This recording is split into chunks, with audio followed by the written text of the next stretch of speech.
The road from Bakuli to Nakulabye, Kasubi through Namungoona to the Northern Bypass is one of the city roads which have been constructed with the World Bank funding under the Kampala Infrastructural and Institutional Development Project. The section from Bakuli to Kasubi traffic lights has been constructed and the traffic flow is smooth.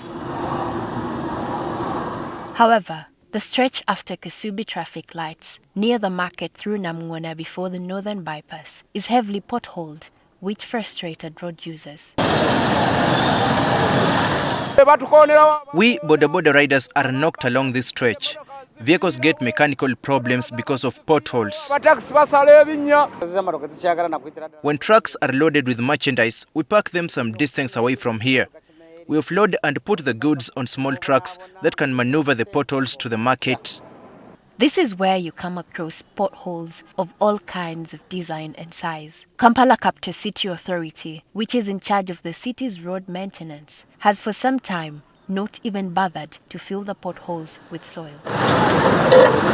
To avoid the potholes, some drivers are forced to use the lane meant for the opposite cars, creating confusion and jam on the road. According to residents and vendors along the road, accidents are the order of the day, mainly due to these potholes.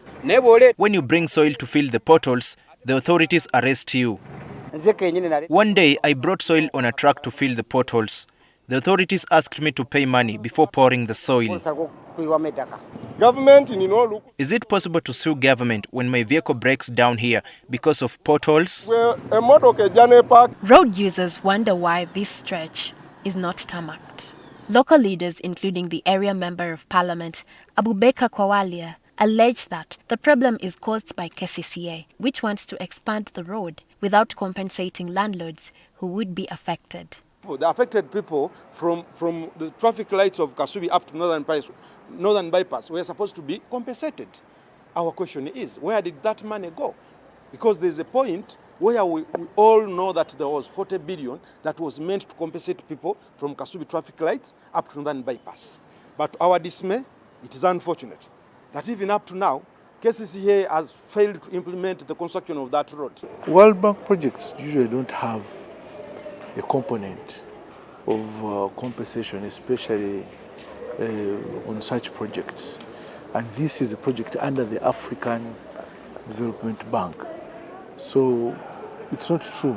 According to Daniel Nwabine, the KCCA spokesperson, the authority is counting on convincing landlords with adding value to their plots of land other than compensating them for encroaching on their land. People should understand that the value that accrues to a location once it is made better is much higher than the little monetary and incidental compensation that one may get. The value of this very plot, after all these have been constructed, will more than triple.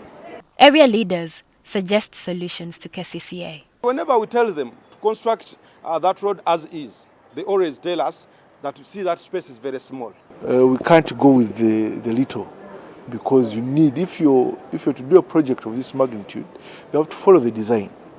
Otherwise, we shall also be caught on the other side of it. It is not known how long it will take to answer the compensation question. Meanwhile, road users are worried that temporary maintenance to make the road motorable is lacking.